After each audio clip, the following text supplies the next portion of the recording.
Well, hi everyone. So we're here again for another episode in our space, courtesy affordable imports. But Arion, introduce yourself. I'm Arion Stafford of 56 Productions, and I'm quite happy to be here this morning to discuss with you, lovely ladies, our journey in this entrepreneurial landscape. Listen, as that Shark Tank said yesterday, it is a roller coaster when you're doing entrepreneurship. The first thing I wanted to know is why 5.6 or why 56? 5.6. Like where that started. Because we see in a dot. You see, no, Dudu, it's 56. So what happened? The logo was actually designed by my best friend, Renel Roberts, and he was doing, at that time, graphics design, studying graphics design. I said, boy, I need a logo. This was in 2006 when the business registered.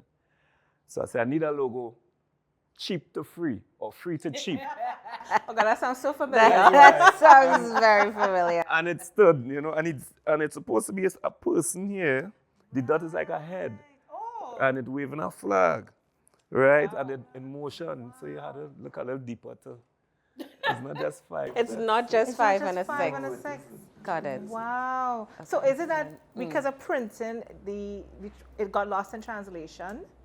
Well, yeah, I just never took the time to do the translation, To do translation, and But I guess it's a good little talking point. it's a conversation starter because that jumped out at me as like I was wondering if you were born. They don't look like he was born in 56, so it's like no.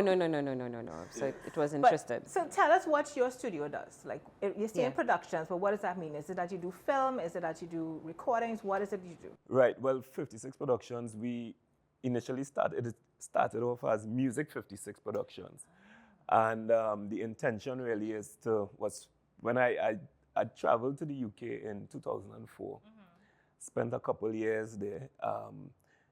At the time, there was a working holiday visa where residents of the Commonwealth and people friendly with the UK could have gone on and worked and studied. Right. So I did that, and while there, I studied marketing and production, music technology.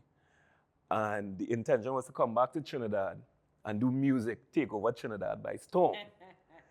So when I realized I come back home and all this time I spent in the UK, didn't really measure up to much because it's your name. As you know in business, your reputation. Yeah, your That's reputation correct. is everything. That's Your correct. network is your network. That's right. So coming back home, my intention was to primarily do music. But I partnered at the time with a good friend of mine, Giandre, and he was focused heavily on advertising. I always thought it was boring. But That's where the money's at. That is where the money. quickly did I realize, because I had rent to pay and I need money, So he kind of skillfully directed me in that direction, to focus more on advertising. So we started off doing mainly for audio for advertising, and pivoted a bit to doing video as well. As like voiceovers. Jingles. Right. So you write the jingles and everything, or you just? We write, as well as we would get work. Maybe if we do one of our clients, like advertising agencies, they would come with their thing pre-packaged, and we would produce it. So they give us the vision, they give us the idea, and we flesh it out and bring it to life. So when you said you came back home to do music, was it write music, produce music? Produce Music, because you're not an artist. You're not that kind of artist. I dabbled in songwriting, but kind of gimmicky, a little nursery rhymey.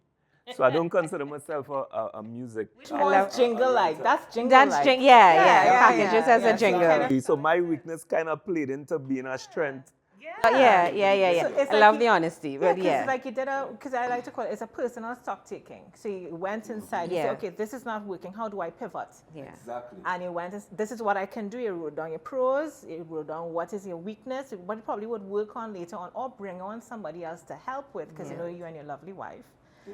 She is your yin and yang at the end of the day. So, and then you kind of do that stock taking and say, okay, what can I do with what I have now? Yeah.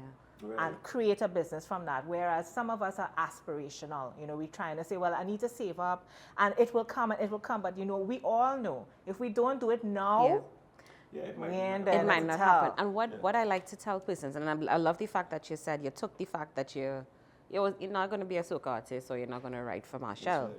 But you didn't say that that's a negative and you're downing on yourself. No, it's not a deal breaker. Right. Because you can have a skill that it may not go in the direction that you want it to go in, but it could be redirected and used. And clearly, you can write a jingle with a nursery rhymey feel and be great at advertising. Yeah. And it sells and it pays the bills. Most definitely. Now, I would admit, the journey for me, it wasn't as systematic as, okay, stock taking and I didn't know a SWOT analysis and all of that, right? But you would have moments where you start questioning the direction you're heading. And I am very, I would say, vibesy. So sometimes you put something out into the universe and you say, listen, I need a change, I need to either grow this or scale this business.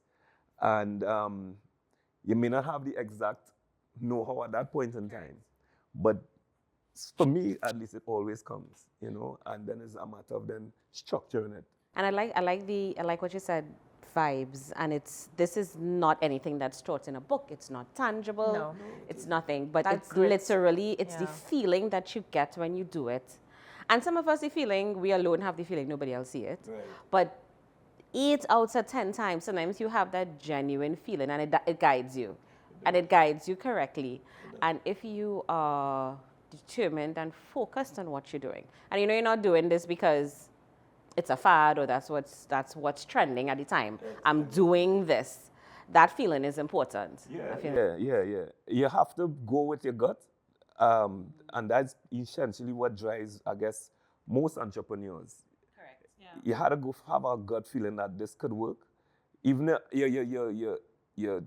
the reason behind it might be different. Some people just want the money, or you have a passion for something. But I think if you're going after the money, you'll always chase the money, and the money will elude you. It will not stay in your hands. It will always be chasing it. But if you come from something that's you're passionate about, you grow on it. You could take the roller coaster ride, as we say, Sometimes you're passionate and the money is still eluding you.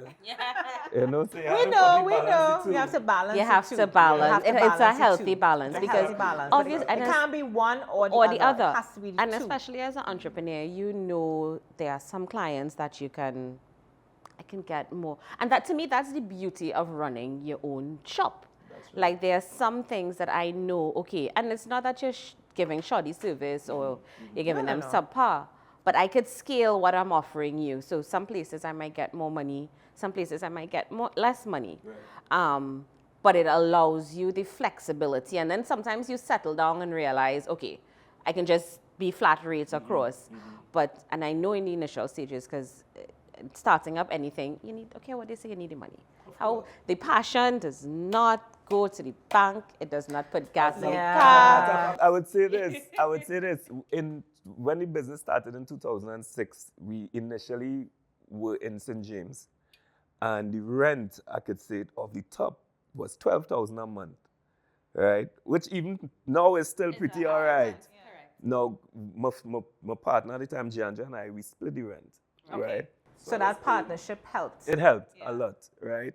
But in the creative sector, your creativity is not like you're selling bread, right? Well, even depending on if you have some kind of gourmet bread or whatever, right? But your taste is what is in demand, right? And if the money not flowing, at least for me, the creativity does also stop flowing too. Start to wave a little bit. You understand? So hence the reason you really have to have the structure of getting, the balance of, and that I think is where the challenge comes for a lot of people in the creative sector at least. So in the space of creatives and in that industry, balance is very important because you don't, and forgive me if I'm misquoting, but I don't think you sell a song or sell an ad or produce something every single day. It's not like retail where you sell shoes every day or you sell bread every day. So you have to balance the business side of it. So I know for the first week, I might have a lot of jobs, but for the next 2 weeks, things might be. So you have to now balance the back end, the finances. I need to put aside rent, I need to put aside gas or whatever to make sure come next month we have a place to to set up to function. Yeah. So that back end, what happens to entrepreneurs, because you're usually an expert in what you do, that side of things kind of get left by the wayside. But you have Desiree for that. Well, in my early start of the business, Desiree would have played a significant role in. Desiree is his lovely wife. Yes, props to Desiree. Props. Because I know both of them because, BWE days, that's where we started. Started in BWE. A lot of people might even know about BWE. Well, the younger ones that seen behind the camera might know about BWE. Yeah. No, but in starting the business, she is actually one of the directors in the company still. And her strengths we complemented each other in the aspect of we were even talking about this before. My weaknesses, or the things I really wouldn't have paid much attention to, she supplemented that with her strengths, with her skill sets. So she was able to help us in guiding in terms of structure and how I should plan out my week. Granted, I still just be. We're a little wayward, but we have Desiree to keep the rudder going, keep the rudder straight. That's right. But that's one of the beauty, traits of being an entrepreneur and even a creative, because so like a traditional person, pen and paper, I can do a list and I can stick to my list and I can focus for the end of the day. But people who made up differently, list and check off your list. And I'm the same way, because I would call her, like, if I'm focused on a project, like I was very focused on the creation of this podcast, and that was my safe space for all that was going on in my work life and personal life. This was my happy place. So I'd be like, I'll call Nazali, I'd be like, Nazali, yeah, working on the podcast, and I just put together this, and I'll call a guest, and it was. Look at her face. She's like, your vibes, and there's safe space, and my happy place. So I would do all my work, creative. And yes, exactly, and then I would go to this because this is our passion project. Yeah, it's really to share with people that entrepreneurship. Yes, it's a roller coaster, as the Mexican shark said yesterday when I went to this thing yesterday, but. And he's right. It is a roller coaster, but there's so many rewards from being on this roller coaster. And I also want to say, when we move from, it's a progression. So the roller coaster is at some point you're supposed to have that level out feeling, right? What we are supposed to do is take the roller coaster part of it, understand our babies, and then we now get to be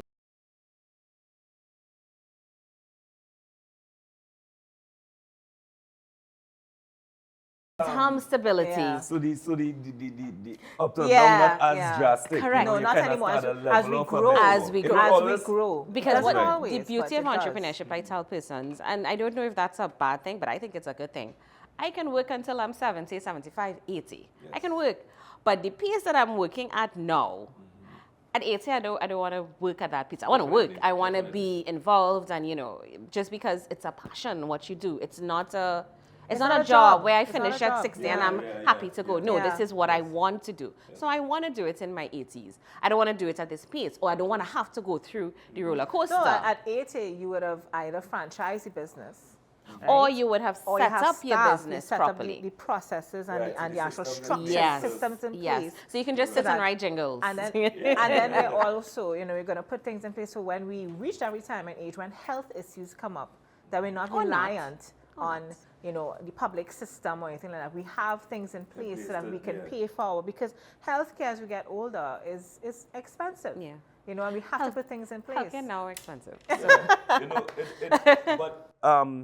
But those are some of the things that I didn't go businessman boot camp.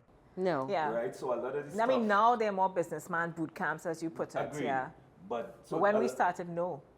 So a lot of this stuff I had to learn on the fly. So initially, when I registered this business while still at my parents' home. I would have registered the business while still at BWE. Really? Yeah. So Music 56 Productions was registered. The number 56 is the number of the house that I lived at. Wow. Right? Yeah. There you go. Right? And so I registered initially as a sole trader. Okay. Right.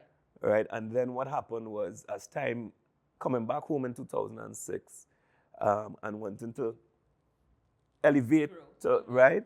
I had to transfer to a limited liability. Transition to a limited LLC. liability, yeah. And that's why Right. Desiree is on the board and you have other board members as well. Exactly. And the only thing, you see, again, not going businessman boot camp, the process of registration alone was like pulling teeth. That was pulling teeth to start up in legal affairs and they're trying to fill out this piece of paper. Form, you know? And then the people were like, when I went to the bank, I did that too.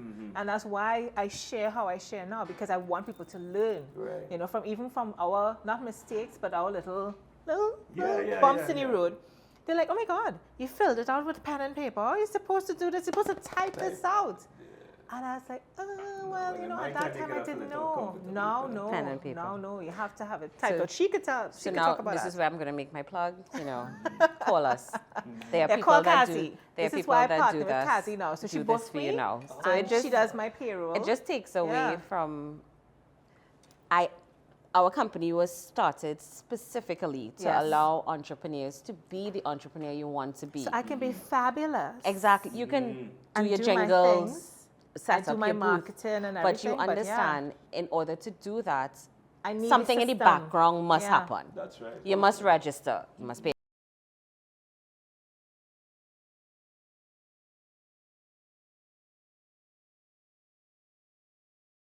There are things that must happen. And that in itself, so it's like when Stephanie talks about, she puts in the podcast together, and I'm like, and I'm there listening to her with all earnest. I'm very interested.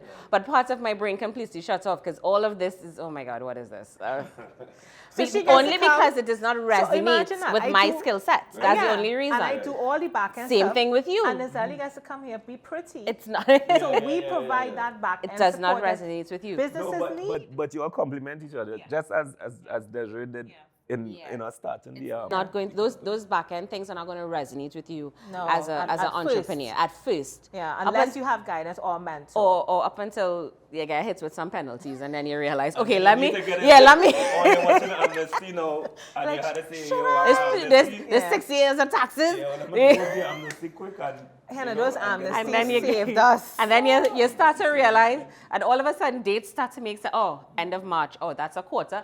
Hey, I have to pay something. Right. Those things start. So when we start to use words like B2B, that's why we named it B2B. It's business to business. We are talking business terms that people may not get right now. And then when we talk about ROI, return on the investment, you know, quarterlies, you break it up the year into those Yeah. four, you know, each quarter. And that's how you do your quarterlies. So I think in the early stages of entrepreneurship is a lot of wearing many hats. Yeah. Oh yeah. Right? And everything. yeah, you have to now be the accountant, you have to be the salesman, marketing, bookkeeping, do the work. And now I've realized that the growth really comes from bringing on people. So I have staff, I have Danny who Danny is the one who plug all the jerseys, everything, right? She's now my assistant. I have help as well in studio. So I may not be around, but work would still continue. And then you have accountants who would handle that part of the, you know, people as Nazeli who would take care of other things like business, ensure your annual returns filed. Because that compliance plays a big part in terms of if you're going to tender for anything, they ask for your documents, especially as a limited liability. They're going to ask for Or it. if you're going for a loan, If you're or for a you're loan, going they for want a new grant. car, That's and because our business is our sole means of income, right? They ask for those documents anytime we have to do anything with money. Yeah. And you have to be compliant. If you're not compliant, then it kind of sets off red flags all along the chain. I actually, for the first time, went through the process of applying for a tender recently. Congrats.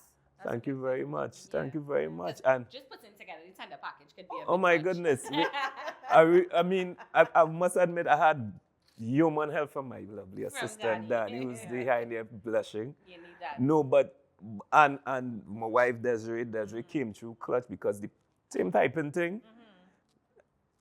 Desiree sweated me nights to get that done. But I didn't realize how many things you need to have in place. Correct. And it may have a lot of people who BIR BIR, VAT, annual returns have to be up. Up to date. annual returns have Apart to from be the up to date. compliance stuff, it forces you to put your house in order. references in order. Because a lot of things, especially on the OPR system now, they're actually asking you for evidence of work done, which Yes. of course is a big thing because you Yeah. can't tell me, okay, qualify me to do work for $1 million, but I've never done it handled that before. kind of money, Or yeah. the only work that I've done was a $10,000 job. So, and that's one thing tenders ask you for. Show me your track Yeah. record. That's Yeah. right. So, like, even- So the admin yeah. part of it where you sort of document things is also important because they want to make sure you have some reputation out there. right. Yeah. Yeah. Because it's even like yesterday when I saw I created a whole mascot and forgot. Like actually designed it for, yeah, it's like, because we do so much work, Right. you know, and I do so much work. I was like, oh yeah, well, the team and I will create this mascot. So we did the mascot. It was for an actual, you know, a lot of credit unions, and I know a lot of people don't know about this, and Hans will be very happy for me to be saying this now. They're supplemented by the EU so that you can get loans from the credit union and other financial institutions for solar powered panels for your house, for appliances and cars, so that you get the loan from, let's say, your credit union, and electric or hybrid cars, right? And you get a reduced interest rate from them because it is subsidized by the EU. So I created the entire mascot, designed it by hand and did everything. I said, okay, this goes here, the battery will go there, the solar panel will go here, and I named him, you know, this is Drippy kind of thing, you know, like he's there and a nice little head. And it's when the guy was actually presenting yesterday, Hans was presenting, I was like, I know this guy. And I remember the logo went back in my LinkedIn, and that's how I would document things sometimes, because sometimes we don't get feedback from clients. We need to do that. So I have a process in place now that once I'm completed a job with you or I'm on retainer with you, you get a feedback form. So you tell me every quarter what's going on in the business and how you feel about it. I touch base with people, but we need those constant reminders, and sometimes tenders force us to do it. Yeah, because you realize what you might be deficient in, and you have no choice now to try and get yourself up to scratch. But relationships with clients and the references, that really was it dawned on me then. That you needed it. No, not just that. Well, I realized the things I needed, but it dawned on me that my strength in this business, I mean, I've done a pretty decent volume of work, right? And have some pretty good clients, right? Campaigns that for big companies. But my strength came from the experiences we would have had at BWE. And it really is the customer service part, because the things that we learned there, at least I learned it, both of us, we learned there. For us, It helped me to approach my clients probably differently from what they may be accustomed to in our field. Because our thing is, cut and thing, come record, get your thing done, whap, make it sound good, out the door. But in relationship building, it really helped to have that knowledge base to draw on. And it came natural into personalities. I did a customer service training the other day, and I told everyone, we did it together. You see the smile? Remember that when you told us that? No matter how you feel, nobody needs to know that you didn't have breakfast this morning. It's unfortunate. Nobody needs to know that. Nobody cares. What they care about is that you are providing a service, and you have to put your best face forward. That's right. Yeah. So smile, and even if you're on the phone, and people think that because you're behind the scenes and people are not seeing them, I know when they're not smiling. Yeah, because it doesn't hear come a smile. across in your voice. You hear I a will smile. Hello. Fakest smile ever, but it comes across in your voice, and it You makes should come and direct some of the ads I do.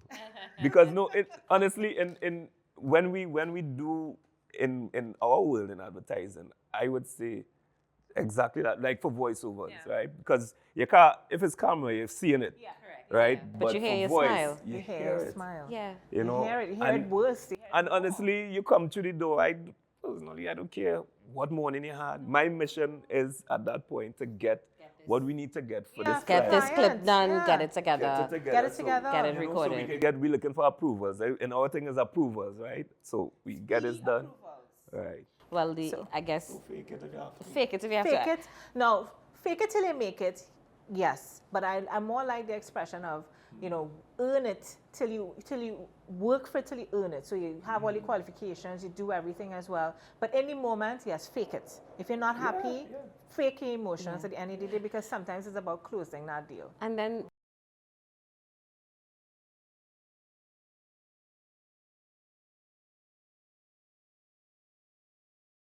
customer service training.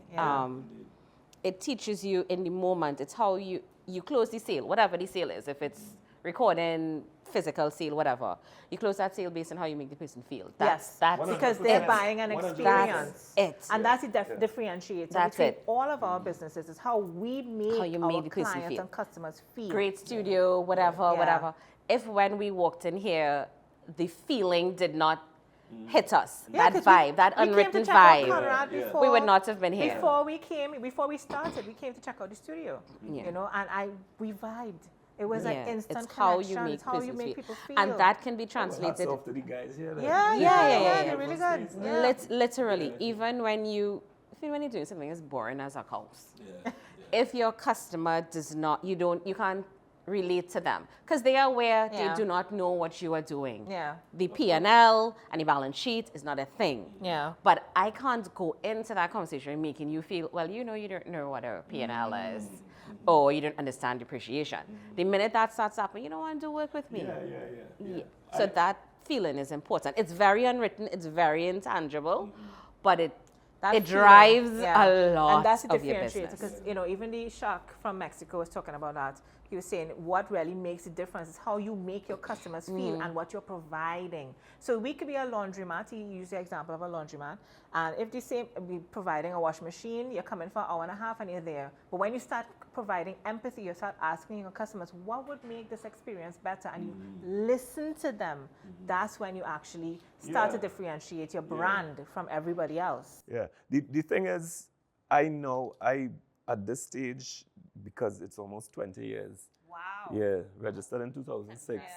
Thank you very much. Survived COVID. Survived COVID. And you guys got hit. COVID. Yeah. We got hit. Early o'clock. Right? Because it's a non-essential, you know. Right. When COVID hit, I actually had to pivot really quickly because I realized that I wouldn't be getting no money to buy rice. Right? You understand? As simple as that. And what I did, I decided I would find some way to get work done. So I built a little portable recording package I could actually drop to voiceovers, because really nobody can come out. So I had mics and things set up, and I kind of gave them a little crash course on how to use it so they could still record. Right? And get the files to me, and we could get work done. So in COVID, it did hit significantly. I'm very grateful to God and to my clients and everything, to my beautiful wife, because she supported me 100%. Know that we were able to manage it.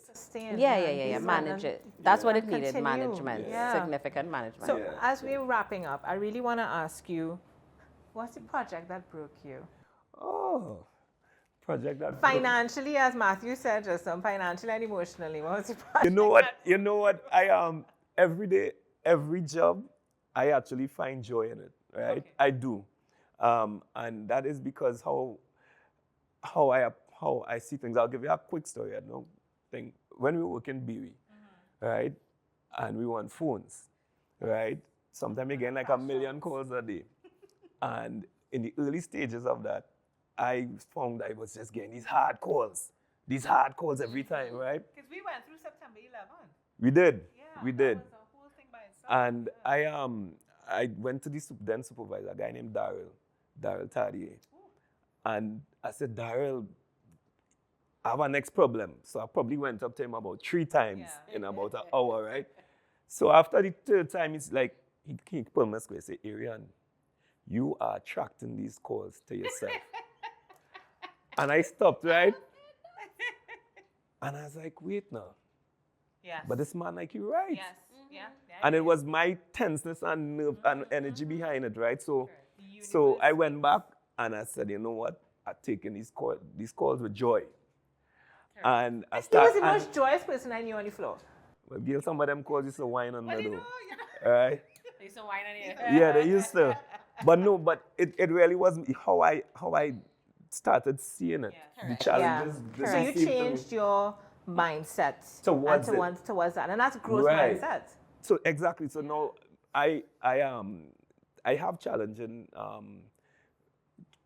I have challenges, with work specific jobs. But you know what the most challenging job is? When somebody wants a discount. That is the most challenging job. You know Very why? challenging, isn't Because it? they want They want the same pay a little product. bit of money. They want But the they same want product and they service. want more to you. Sometimes More more, than sometimes people one pay in more. full. And Yeah. Yo, I have clients that will pay big clients. Yeah. And I guess they come to you because they're confident in what you can do for them. Yeah.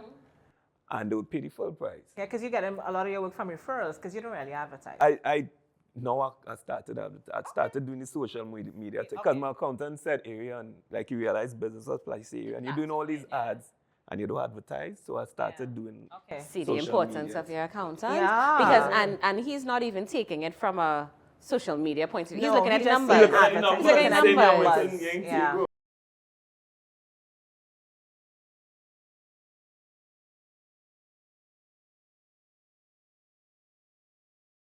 Trust this guy's taste, and I've been doing it for long enough.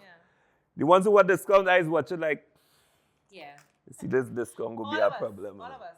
And they want. But initially, you might want to rope in the business. It's not serious. And it's, well, all right, I'll work it out for you.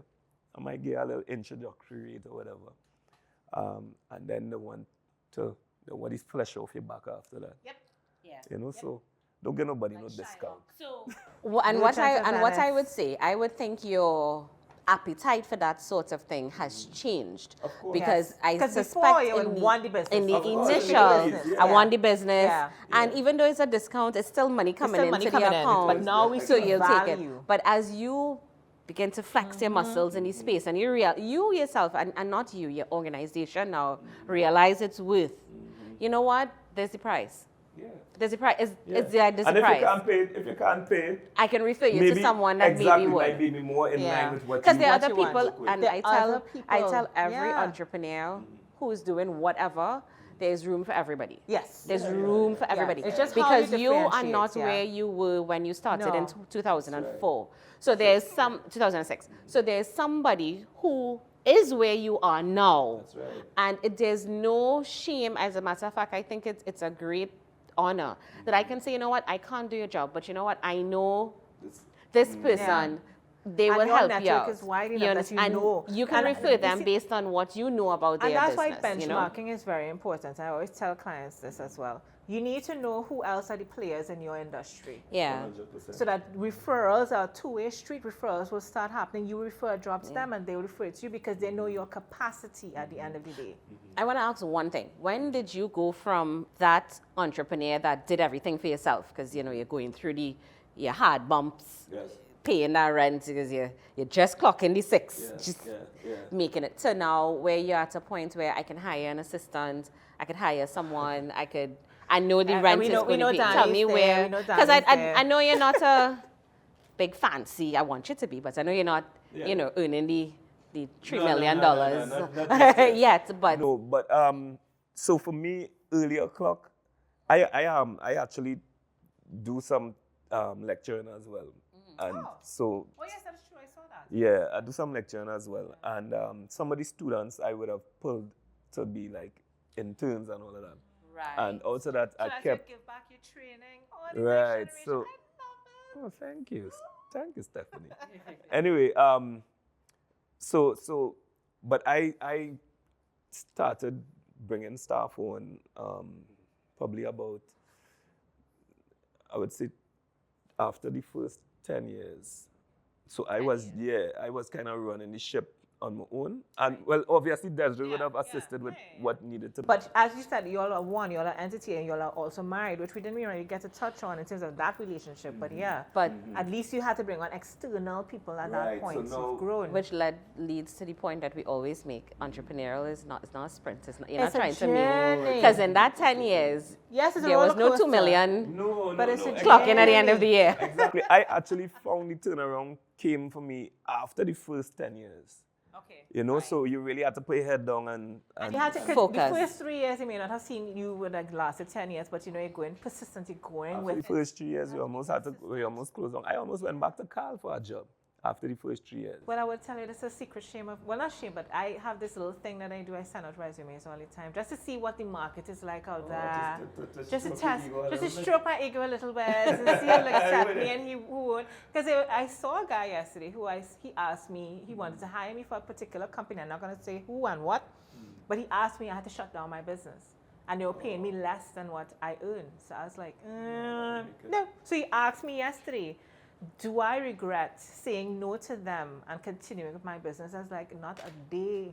I mean, I'll have, like every now and then, I might go, God, a steady paycheck, and the stress of not having to worry about continuing the business and going on and on and on, and all the things that come with it. I might be tempted for a minute, but that minute goes away very quickly when I can see what I do with my time and giving back, like you're giving back with training, and I'm doing that as well. It's a rewarding experience. 100%. Yeah. And one thing I want us to always bear in mind as an entrepreneur, especially entrepreneurs that are not sole traders, that have taken the jump, because sole traders are necessary, because you might be testing the water, have your regular job, and then you're just testing to see. But once you have decided to make that jump and you've gone into limited liability company, we need to get out of the mindset that it's a you thing. It's a your business. It's not Arion. It's now Music 56. It's Music 56. And Music 56 has its own life. Yeah. He does its own needs. Arion has his own needs and his own life. It's 2 separate entities. So Music 56 can be working while Arion is doing the podcast here with us. And I'm happy to know that you survived 10 years. And you're now at the point where I can have my staff. And 2 staff. People think when you say staff, you think you mean 50, 60 people. It can be a complement of 2. Yeah. But stuff can happen. Yeah, and stuff you can also outsource the consultants. Right. Like me, hey, and like Nizali, you can also Correct. outsource some of the aspects for the needs that are there, so that That are not we core. are not your staff, but we are part of your team. Yeah. You know, so that's a big part. So we have to finish. Arion, you're going to have to come back at some other point. It was interesting. It was interesting. I loved it. I was not going to say, well, I'm talking about so well. Now, this was good. Now